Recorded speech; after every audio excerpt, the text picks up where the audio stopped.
name's Jenny, and Nicole only told me just about 2 minutes before she started that she asked me if I would speak. Just to let you know, I'm actually a health coach, but when I started using ASIA and Renew, I was not. I've got a whole history of illnesses. There was like a catalogue of them, and so I started using both Renew and ASIA at the same time about 3 years ago. First thing I noticed was with the cream, actually. So I understand when Nicole says that she loves the cream. I was on holiday, I remember that, and I had one of the little tubes, tiny little tubes, and I was applying it on my skin. My other half, my partner, who's a total skeptic, he is a banker, and you know what bankers are like. He was thinking, okay, I don't know what you're thinking. And about 3 days later, he said to me, your skin's changing. I was thinking, it's only been 3 days, it can't be, maybe it's a holiday.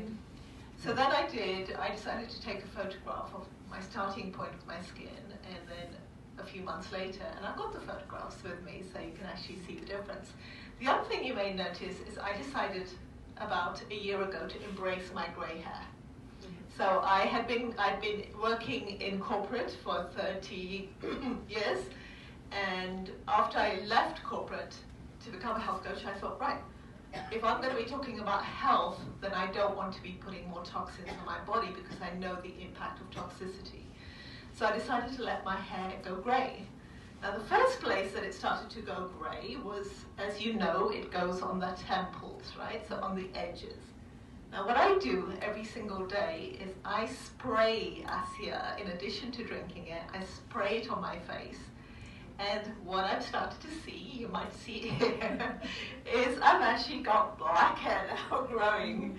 And if you think, well, maybe that's the way it is, if you look at my baby hair up here, it's actually black hair that's growing. So I have no idea. Ask me in a year's time, I have no idea what's going on. And now I've started actually spraying it on the back, and my kids are going, this is really weird, because we can see black hair coming. But in addition to that, for me as a health coach, is a couple of things. Whatever product I want to talk to people about, I want to first make sure that it does no harm. That's a very strong philosophy of mine.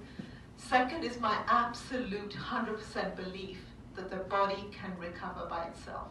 The body has an innate, amazing wisdom for recovery, but we have to give it the right resources, love and attention, and actually listen to what it's telling us.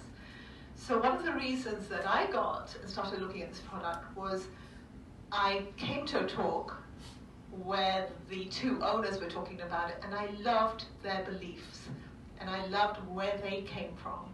I loved the fact that there was no toxicity. I loved the fact that it was never actually tested on animals. I loved the fact that it is something that's produced by the body. I love the fact that it works on every single cell. And we have, in fact, got, I think it's in the region of about 37 trillion cells. So when people start to say, well, I've got this issue or that issue, my view is it doesn't actually matter.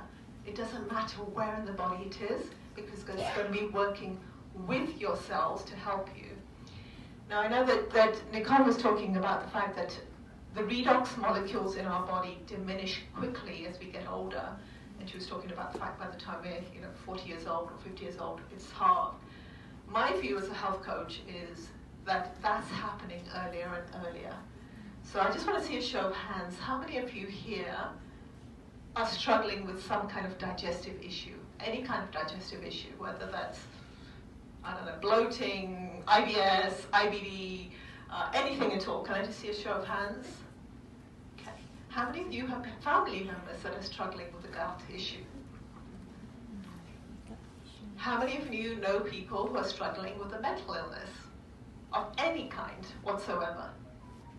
How many of you know people who have an autoimmune disease? So an autoimmune means anything like the arthritis or a digestive autoimmune disease, anything like that. As you can start to see, the hands are all going up, and it's no longer people who are in their 50s and 60s. We're increasingly seeing younger and younger people getting ill.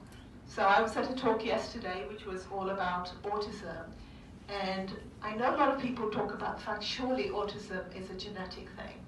And the thing I will say to you is that if it was 1 in 10,000 globally for decades and decades and decades, how can it be that in Singapore alone it's 1 in 167 now?